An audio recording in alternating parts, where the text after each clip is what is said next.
السلام علیکم ورحمۃ اللہ وبرکاتہ والحمد للہ رب العالمین اللہم صلی علی محمد وعلی آل محمد۔ یہ آج ہمارے ہاتھ میں ایک کتاب ہے جو کہ بہت نادر اور علمی کتاب ہے، جس کا نام ہے تفہیمات، جس کے اندر مولانا مودودی رحمۃ اللہ علیہ سے جو قرآن پاک کی مختلف آیات یا ان سے ریلیٹڈ جو احادیث سے متعلق یا قرآن پاک کی تفہیم سے متعلق سوالات کیے جاتے تھے، وہ اس کتاب تفہیمات کے اندر جمع کیے گئے۔ اس کا حصہ اول ہے اس وقت، یا فرسٹ جلد ہمارے ہاتھ میں ہے، اور اس میں سے آج ایک اہم سوال ہم آپ کے سامنے پیش کرنے جا رہے ہیں جو اکثر منکرین حدیث کی طرف سے بھی ہوتا ہے، کہ وہ کہتے ہیں کہ ایک سوال کیا گیا جیسے آپ سے کہ من قال لا الہ الا اللہ دخل الجنہ۔ اس حدیث میں اول تو ایمان بالرسول کے بعد یا بغیر جنت کی بشارت دی گئی ہے، یعنی ایک کسی نے سوال کیا کہ جو احادیث کے اندر آتا ہے کہ جس نے لا الہ الا اللہ کہا وہ جنت میں داخل ہو جائے گا، ٹھیک ہے، یا وہی اس کی جنت میں داخل ہونے کی شرط ہے، تو اس میں تو وہ نبی الاسلام کے اوپر ایمان لانے کی بات نہیں ہو رہی، یا پھر اور نیک اعمال کی بات نہیں ہو رہی، تو اس کا کیا معاملہ ہے؟ اور ایون آگے قرآن پاک کی آیات بھی انہوں نے کوٹ کی، جیسا کہ آیات ذیل سے واضح ہوتا ہے، انہوں نے مقدمہ پیش کیا کہ ان الذین آمنوا وعملوا الصالحات والی آیت، یا جزاؤہم عند ربہم جنات عدن کی والی آیت، یا والذین آمنوا وعملوا الصالحات سندخلہم جنات والی آیت جو ہے سورہ النساء 57 کے اوپر، ان آیات کو اگر دیکھیں، ان کو دیکھ کے یہ پتہ چلتا ہے کہ جناب جیسے آپ کو نیک اعمال اور ہر چیز کرنے کی ضرورت ہے، پھر ہی آپ جنت کے اندر جائیں گے۔ تو وہ سوال پوچھا گیا تو کیا ان آیات سے یہ حدیث کہ خالی لا الہ الا اللہ کہنے والا جنت میں داخل ہو گیا، یہ ٹکراتی نہیں ہے ان آیات سے؟ یہ سوال کیا گیا، تو ظاہری طور پہ تو بڑا ویلڈ سوال تھا، لیکن مولانا مودودی نے اس کا کیا جواب دیا وہ سنیے۔ سب سے پہلے یہ غلط فہمی دور ہو جانی چاہیے کہ یہ حدیث قرآن کے خلاف ہے۔ قرآن مجید میں بھی ایک جگہ فرمایا گیا ان الذین قالوا ربنا اللہ ثم استقاموا تتنزل علیہم الملائکۃ الا تخافوا ولا تحزنوا وابشروا بالجنۃ التی کنتم توعدون۔ کہ حامیم سجدہ کی آیت میں فرمایا گیا کہ بے شک جن لوگوں نے کہا خدا ہی ہمارا رب ہے، پھر اس قول پہ جم گئے، ان پر ملائکہ اترتے ہیں اور کہتے ہیں نہ خوف کھاؤ، نہ رنج کرو، اور جنت کی خوشخبری سے شاد ہو جاؤ، خوش ہو جاؤ جس کا تم سے وعدہ کیا گیا ہے۔ تو آپ فرماتے مولانا مودودی کہ دیکھیے یہاں بھی وہی بات دوسرے لفظوں میں کہی گئی ہے جو آپ کی نقل کردہ حدیث کے اندر، یعنی من قال لا الہ الا اللہ والی حدیث کے اندر بھی پائی جاتی ہے۔ جس طرح اس آیت سے یہ نتیجہ نہیں نکالا جا سکتا کہ نجات اور بخشش اور دخول جنت کے لیے توحید کا عقیدہ کافی ہے، جیسے اس حدیث کے اندر آیا کہ جس نے لا الہ الا اللہ کہا اس کے لیے جنت لکھی گئی یا واجب ہو گئی یا پھر لازم ہے، تو اسی طریقے سے اس آیت سے بھی پھر یہ چیز ہم نتیجہ نہیں نکال سکتے کہ نجات اور بخشش اور دخول جنت کے لیے صرف توحید کا اعتقاد کافی ہے اور ایمان بالرسل اور عمل صالح کی ضرورت نہیں۔ اسی طرح مذکورہ بالا حدیث سے بھی ایسا نتیجہ نکالنا درست نہیں۔ تو مولانا مودودی نے سمجھا دیا کہ جیسے قرآن پاک کی ایک کسی آیت کے اندر یہ معاملہ ہو گیا، تو اسی طریقے سے حدیث کے اندر ایک جزوی چیز کے اوپر جنت کا اعلان ہو گیا، تو اس پہ ہم یہ نہیں کہہ سکتے۔ تو اگر یہی اصول آپ نے قائم کیا تو پھر قرآن کی اس آیت کا کیا کریں گے جس کے اندر بھی یہی معاملہ ہو رہا ہے جو اس حدیث کے اندر ہو رہا ہے؟ آگے آپ کہتے ہیں کہ الا ھذا القیاس، جس طرح قرآن مجید کی یہ آیت ان آیات سے معارض یا تعارض نہیں کرتی جو آپ نے پیش فرمائی، یعنی ٹکراتی نہیں ہے دوسری آیات سے، اسی طرح یہ حدیث بھی ان آیات سے معارض نہیں۔ حدیث اور قرآن دونوں کو سمجھنے میں ایک غلطی عام طور پر پیش آتی ہے، اور وہ یہ کہ قرآن اور کتب حدیث دونوں کو لوگ عام تصنیفات کی طرح دیکھنا چاہتے ہیں، اور یہ سمجھتے ہیں کہ جس طرح دوسری کتابوں میں ایک ایک مضمون ایک جگہ پہ بتمام و کمال بیان کرنے کی کوشش کی جاتی ہے، اسی طرح قرآن و حدیث میں بھی کی گئی ہوگی۔ دراصل معاملہ یہ نہیں، قرآن پاک 23 سال کی مدت میں مختلف مواقع پر مختلف حالات اور ضروریات کے مطابق تھوڑا تھوڑا جمع کر کے نازل کیا گیا۔ اسی طرح احادیث میں حضور علیہ السلام کے وہ اقوال جمع کیے گئے جو 23 سال کے طویل زمانے میں آپ نے مختلف مواقع پر مختلف حالات اور حسب ضرورت ارشاد فرمائے۔ ان دونوں میں ایک چیز تو اسلام کی مرکزی تعلیم ہے جسے بار بار مختلف طریقوں سے دہرایا گیا، اور دوسری چیز اسلامی ہدایات کی تفصیلات جن کو کہیں یکجا کہیں جدا جدا مختلف حالات اور مختلف ضرورتوں کے لحاظ سے بیان کیا گیا۔ صحیح نتیجہ اخذ کرنے کے لیے ضروری ہے کہ ان سب پر بحیثیت مجموعی نگاہ ڈالی جائے، ورنہ کسی ایک ٹکڑے کو کہیں سے لیا گیا اور دوسرے سے متعلق اجزاء سے صرف نظر کر کے اسی کو ایک مستقل چیز سمجھ لیا گیا تو پھر یقیناً غلط فہمی پیدا ہوگی۔ مثال کے طور پہ قرآن میں کہیں پہ تو صرف ایمان باللہ پر زور دیا گیا، جیسا کہ اوپر منقول ہوا، کہ کہیں یوم آخر کے اقرار کی تاکید کی گئی، جیسے سورہ الانعام کے اندر آیت نمبر 4 میں، کہیں خدا کے ساتھ یوم آخر کا ذکر ہے سورہ بقرہ آیت نمبر 8 میں، کہیں خدا کے ساتھ رسولوں پر ایمان لانے کا حکم ہے آل عمران 18 نمبر آیت میں، کہیں خدا کے ساتھ محمد صلی اللہ علیہ وآلہ وسلم پر ایمان لانے کی تعلیم ہے سورہ نور آیت 9 میں، کہیں یوم آخر اور کتب الہی پر اعتقاد رکھنے کی شدید تاکید ہے سورہ نساء کے اندر، کہیں خدا اور انبیاء اور ملائکہ کے انکار کو کفر و فسق قرار دیا گیا سورہ بقرہ کے اندر، سورہ بقرہ آیت نمبر 12 کے اندر، کہیں ایمان کے 5 اجزاء بیان کیے گئے، یعنی ایمان باللہ، ایمان بالرسول، ایمان بالکتاب، ایمان بالملائکہ اور یوم آخر پر ایمان، جیسے سورہ بقرہ آیت نمبر 22 میں۔ ان مختلف مقامات میں در حقیقت کوئی اختلاف نہیں ہے، بلکہ ایک مقام پر ایمانیات کو یکجا بیان کر کے دوسرے مقامات پر ایک دو کو حسب ضرورت و موقع زیادہ زور دے کر پیش کیا گیا ہے۔ اب اگر کوئی شخص اس اصل سے قطع نظر کر کے اور کسی ایک آیت کو لے کر یہ دعویٰ کر دے کہ مومن ہونے کے لیے صرف خدا کی توحید پر محض خدا پر اور یوم آخر پر یا فقط خدا اور رسولوں پر ایمان لانا کافی ہے، اور یہ گمان کر لے کہ اجزائے ایمانی میں سے بعض کا انکار کر کے بھی بعض کا اقرار کر کے انسان کے لیے نافع ہو سکتا ہے، تو دراصل یہ قرآن کی زبان اور اس کے انداز بیان سے قطعی ناواقفیت کا نتیجہ ہے۔ اسی طرح قرآن میں کہیں صرف ایمان پر زور دیا گیا، جیسا کہ فرمایا گیا ان الذین قالوا ربنا اللہ ثم استقاموا میں کہا گیا، اور کہیں ایمان کے ساتھ عمل صالح اور تقوی کو بھی نجات کے لیے شرط بنایا گیا یا ٹھہرایا گیا، جیسے وَإِن تُؤْمِنُوا وَتَتَّقُوا فَلَكُمْ أَجْرٌ عَظِيمٌ آل عمران 179 کے اندر۔ اور پھر آگے فرمایا گیا مزید سورہ عصر کے اندر وَالْعَصْرِ إِنَّ الْإِنسَانَ لَفِي خُسْرٍ إِلَّا الَّذِينَ آمَنُوا وَعَمِلُوا الصَّالِحَاتِ وَتَوَاصَوْا بِالْحَقِّ وَتَوَاصَوْا بِالصَّبْرِ، یعنی پھر اعمال صالح میں سے کسی جگہ ایک کی تاکید ہے اور کسی دوسری جگہ پہ دوسرے کی تاکید، کہیں نماز اور زکوٰۃ پر زور دیا جا رہا ہے، کہیں راست بازی اور حسن معاملہ پر، کہیں عفت و عصمت پر، کہیں صلہ رحمی پر اور قرابت داروں کے حقوق پر، اور کہیں اکل الحرام یعنی حرام سے بچنے کے حوالے سے، کہیں ترک حرام کے اوپر۔ ان میں سے ہر ایک کو اپنی اپنی جگہ پر اس طرح بیان کیا گیا کہ گویا فلاح و نجات کا مدار اسی پر ہے۔ کوئی شخص ان احکام ہدایات کو کہ پورے مجموعے سے قطع نظر کر کے محض کسی ایک آیت کو لے کے اس سے نتیجہ نکالے کہ قرآن مجید محض ایمان پر نجات کی بشارت دیتا ہے، بغیر اس کے کہ اس کے ساتھ عمل صالح ہو، اور اعمال صالح میں سے صرف نماز، زکوٰۃ، عفت، صلہ رحمی یا کسی اور چیز کو کافی سمجھتا ہے، بغیر اس کے کہ اس کے ساتھ دوسرے حسنات بھی ہوں، تو اس کی قلت تدبر کا یہ نتیجہ ہوگا۔ اس میں قرآن کا کوئی معاملہ نہیں، نہ حدیث کا۔ قرآن تو اپنی مجموعی تعلیم میں فکری و عملی زندگی کے لیے ایک مکمل اسکیم پیش کرتا ہے، جس میں ایمانیات، اخلاقیات اور عملی قوانین سب اپنی اپنی مناسب جگہ پر ہیں، مگر اس نے ان چیزوں کو ذہن نشین کرنے کے لیے ایک خاص حکیمانہ طریقہ اختیار کیا ہے، اور وہ یہ ہے کہ ایک ایک ہدایت کو وہ الگ الگ مناسب موقعوں پر دلوں میں اتارتا ہے۔ کبھی کوئی خاص واقعہ پیش آ گیا،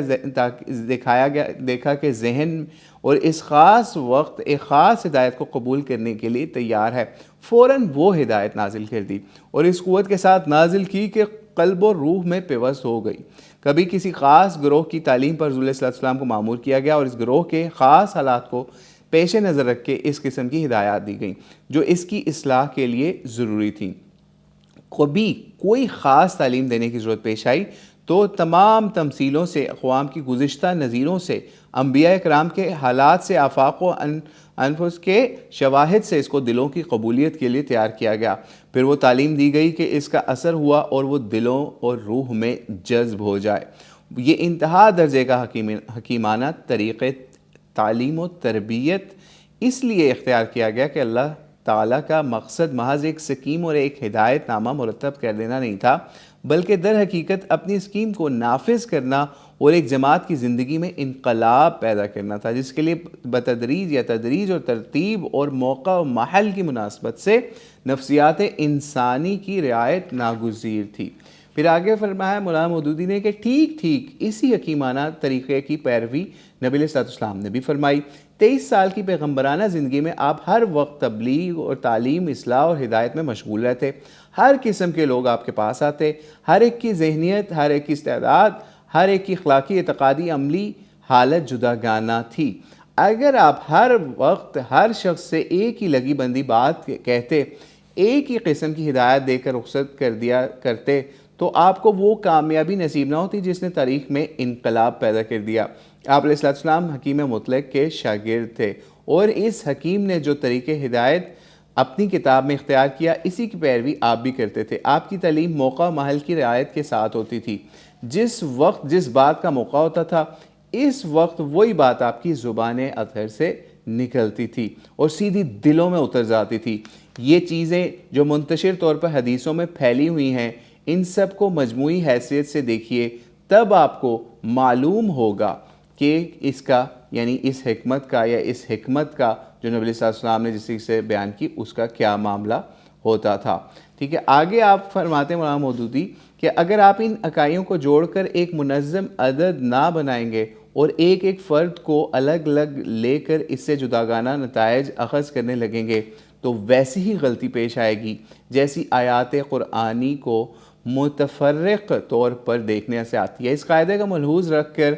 آپ ان احادیث پر جیسے نظر ڈالیں۔ آگے احادیث کے کچھ معاملات نبی علیہ السلام کے حوالے سے مولانا مودودی فرماتے ہیں کہ ایک مرتبہ آپ سفر میں تھے، ایک اعرابی آ کر آپ کے اونٹ کی نکیل کو تھام لیتا ہے اور عرض کرتا ہے، یا رسول اللہ مجھے کوئی ایسی چیز بتائیے جو مجھے جنت کے قریب اور دوزخ سے دور کر دے۔ تو آپ نے فرمایا، تعبد اللہ وتشرک بہ شیئا وتقیم الصلاۃ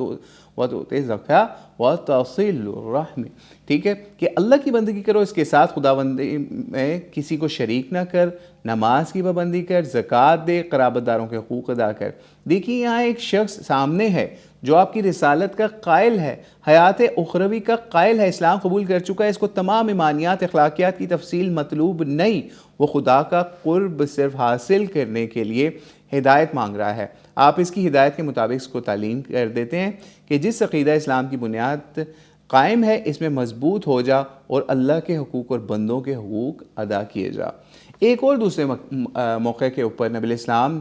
کے پاس ایک اعرابی حاضر ہوا۔ اس نے عرض کیا، مجھے کوئی ایسا عمل بتائیے جو مجھے جنت میں پہنچا دے۔ آپ نے فرمایا، تعبد اللہ وتشرک بہ شیئا وتقیم الصلاۃ والمکتوبہ وتؤتی الزکاۃ والمفروضہ وتصوم رمضان، کہ وہ عمل یہ ہے، یعنی نبی علیہ السلام نے اعرابی کو جواب دیا کہ وہ عمل یہ ہے کہ تو صرف اللہ کی بندگی کرے، اس کے ساتھ کسی کو شریک نہ ٹھہرائے، جو نماز فرض کی گئی اس کا پابند رہے، جو زکوٰۃ مقرر کی گئی اس کو ادا کرتا رہے، اور رمضان کے روزے رکھ۔ اس نے کہا، بخدا کہ اللہ کی قسم اس سے زیادہ کچھ نہ کروں گا نہ کم کروں گا۔ جب وہ چلا گیا تو نبی علیہ السلام نے فرمایا، جو شخص اہل جنت میں سے کسی کو دیکھنا چاہتا ہے، دیکھ کر آنکھیں ٹھنڈی کرنا چاہتا ہے، وہ اس شخص کو دیکھ لے۔ اب حضور صلی اللہ علیہ وسلم کی تعلیم اور اس شخص کے جواب اور پھر آپ کے آخری ارشاد پر غور کر لیجئے۔ مولانا مودودی کہتے ہیں اس ارشاد پر غور کر لیجئے جو نبی علیہ السلام نے فرمایا، پھر بندے نے کہا، پھر جو نبی علیہ السلام نے پھر فرمایا کہ حضور صلی اللہ علیہ وسلم کی تعلیم اس طرح کی تھی، اور آپ کے جواب اس کے اوپر سمجھ لیجئے کہ حضور صلی اللہ علیہ وسلم کی تعلیم اور اس شخص کے جواب اور پھر آخر کے ارشاد پر غور کیجئے کہ ایک سچا مسلمان سامنے تھا، نبی علیہ السلام کی ہدایت کو صدقے دل سے قبول کرنے کے لیے تیار تھا۔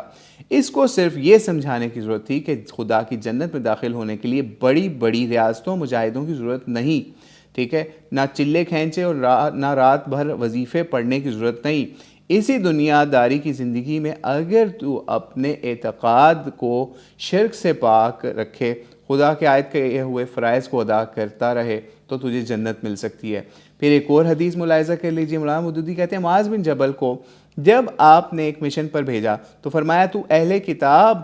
اہل کتاب کی ایک قوم میں پہنچو گے، سب سے پہلے ان کو اس بات کی دعوت دینا کہ لا الہ الا اللہ کی شہادت دیں، جب یہ تسلیم کر لیں پھر میری رسالت کی کہ میں اللہ کا رسول ہوں، جب وہ اس کو مان لیں تو کہنا کہ اللہ نے تم پر رات دن میں 5 نمازیں فرض کی ہیں، پھر اس کو مان لیں، پھر سے کہنا اللہ نے تم پہ زکوٰۃ فرض کی ہے جو تمہارے مالداروں سے لی جائے گی اور تمہارے غریبوں کو دی جائے گی، یا اس کو بھی مان لیں تو پھر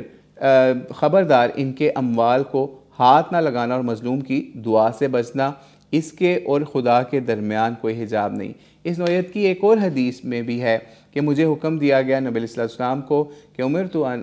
اقاتل الناس، کہ مجھے حکم دیا کہ لوگوں سے جنگ کروں یہاں تک کہ وہ گواہی دیں کہ اللہ کے سوا کوئی خدا نہیں، اور وہ ہی اور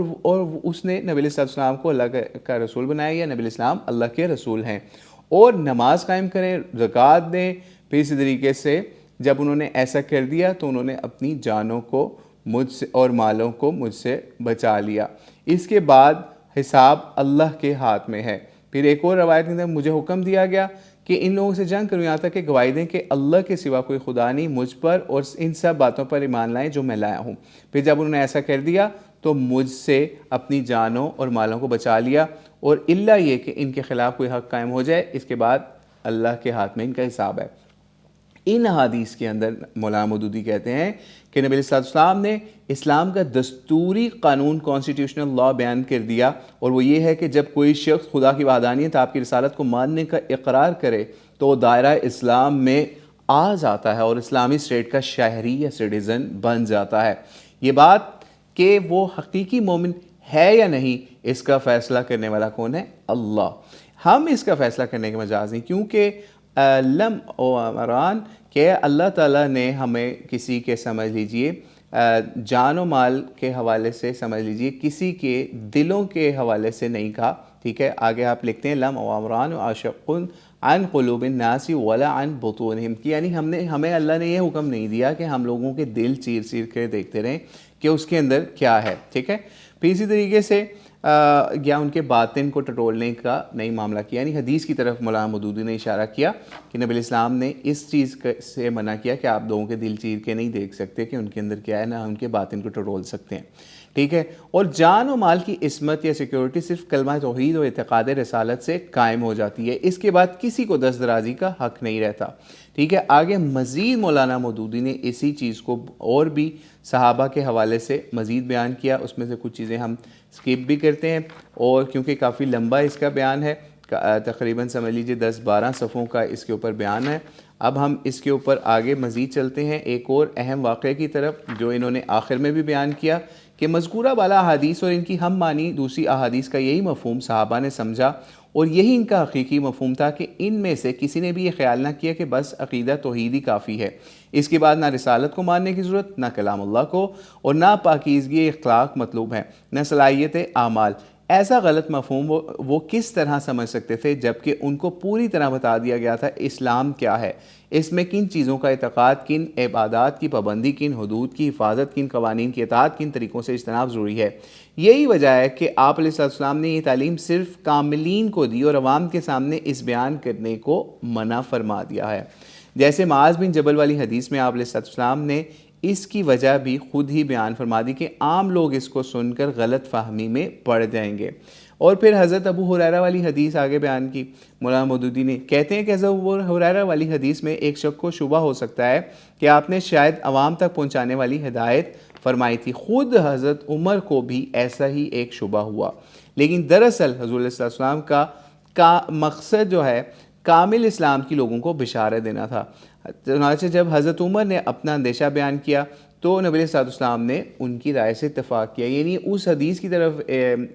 اشارہ کیا جا رہا مولانا مودودی کی طرف سے، تو غالباً پیچھے اس سے بیان کی گئی تھی، ٹھیک ہے۔ جیسے ہم آپ کو وہ حدیث بیان ہی کر دیتے ہیں تاکہ آپ کو یہ معاملہ سمجھ آ جائے کہ ایک موقع پر حضور صلی اللہ علیہ وسلم اپنے خاص صحابیوں کے ساتھ بیٹھے تھے، یہ کہ آپ اٹھے اور تشریف لے گئے۔ جب بہت دیر ہوگی تو صحابہ کو تشویش ہوئی کہ کوئی حادثہ پیش آئے، ڈھونڈنے کے بعد نکلے، سب سے پہلے صاحب گئے وہ حضرت ابو ہریرہ تھے۔ یہ سرکار کو تلاش کرتے ہوئے انصار کے ایک باغ میں پہنچے جس کا دروازہ تلاش کے باوجود نہ ملا، آخر ایک چھوٹی سی نہر کے راستے سے اندر پہنچے، دیکھا حضور صلی اللہ علیہ وسلم تشریف فرمائے۔ آپ نے پوچھا کہ کیسے آئے، یعنی ابو ہریرہ کو،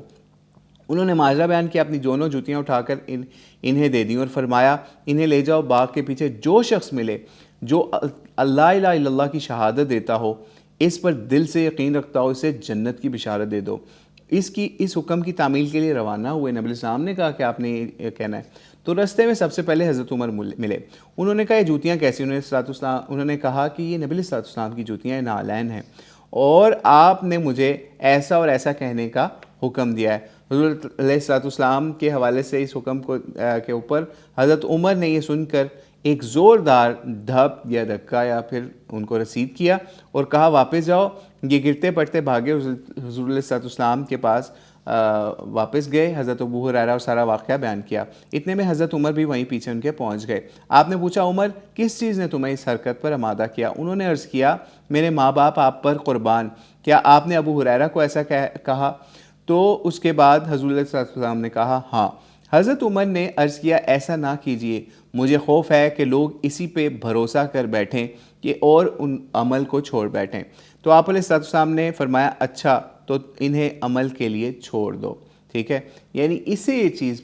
پتہ چلا کہ اگر حضرت عمر نے اس چیز کے اندر یہ والی حکمت دیکھی کہ لوگ اعمال کو چھوڑ کے صرف اسی لا الہ الا اللہ کے اوپر گزارا کرنے لگ جائیں گے، جہالت کا یہ لیول ہے. ٹھیک ہے، تو آپ یہ عام اعلان اس طرح کا نہ فرمائے. تو پھر نبی علیہ السلام نے بھی حضرت عمر کے اس مشورے کی موافقت کی. ٹھیک ہے، پھر آگے ایک اور معاملہ جو آگے مزید آ رہا ہے کہ ایک مرتبہ حضرت ابو ذر غفاری حاضر ہوئے تو دیکھا کہ آپ ایک سفید کپڑا اوڑھے ہوئے لیٹے ہیں. یہ واپس ہو گئے، دوبارہ حاضر ہوئے تو آپ اٹھ چکے تھے. ان کو دیکھ کے فرمایا ما من عبد قال لا الہ الا اللہ ثم مات علی ذلک الا دخل الجنہ، جس بندے نے کہا اللہ کے سوا کوئی خدا نہیں اور اسی عقیدے پر جان اس کی دے دی تو وہ ضرور جنت میں جائے گا. انہوں نے پوچھا وائن زنا وائن سرقہ، یعنی کسی نے زنا بھی کیا یا چوری بھی کی؟ تو پھر اس کے اوپر بھی نبی علیہ السلام نے کہا ہاں. پھر انہوں نے یہ سوال کیا، پھر جواب دیا ہاں. انہوں نے 6 بار پوچھا، یعنی 3 بار پوچھا، پھر بھی آپ نے یہی بات کہی کہ ہاں. ان تینوں حدیث، اب اس حدیث پہ بھی غور کر دیجئے کہ مخاطب اس کے اندر وہ لوگ ہیں جن کے کامل اسلام ہونے پر کوئی شبہ نہیں، وہ تعلیمات قرآنی اور قوانین اسلامی سے نہ صرف خوب واقف بلکہ ان کے پورے عامل بھی ہیں، یعنی عمل کرنے والے ہیں. ان کے سامنے حضور صلی اللہ علیہ وسلم نے فرمایا اس سے یہ اندیشہ کرنے کی گنجائش ہی نہ تھی کہ وہ توحید کے سوا اسلام کے کسی دوسرے اصولی عقائد و فرائض کو غیر ضروری سمجھ لیں. ٹھیک ہے، یعنی نبی علیہ السلام جب یہ باتیں صحابہ کے سامنے، جیسے مثال ابو ذر غفاری جیسے صحابی سامنے بیان کریں، تو وہ اس پہ یہ مولانا مودودی کہہ رہے ہیں کہ یہ کامل ایمان والے اور عمل والے صحابہ تھے جن کو یہ نبی علیہ السلام فرما رہے ہیں. پھر بھی انہوں نے عمل نہیں چھوڑے کیونکہ ان کو یہ پتا تھا کہ اس آیت کا یا اس حدیث کا کیا مطلب ہے. جو حدیث نبی علیہ السلام یا بات یعنی قولوا لا الہ الا اللہ تفلحوا والی بات بتا رہے ہیں کہ اگر لا الہ الا اللہ ہی کہہ دیا تو آپ لوگ کامیاب ہو جائیں گے، جنت میں چلے جائیں گے. تو یہ چیزیں نبی علیہ السلام ان صحابہ کے سامنے بیان کر رہے ہیں جن کو جو پھر بھی اعمال کرتے تھے. اگر اس کا یہ مطلب ہوتا کہ اعمال کی ضرورت ہی نہیں، صرف لا الہ الا اللہ کافی ہے، تو وہ پھر اعمال ہی چھوڑ بیٹھتے. ٹھیک ہے، تو اس لیے آگے کہتے ہیں کہ بہرحال یہ اچھی طرح سمجھ لیجئے جن احادیث میں توحید کی اہمیت بیان کی گئی ہے ان کا خطاب دراصل ان لوگوں سے ہے جو تمام شرائط کے ساتھ دائرہ اسلام میں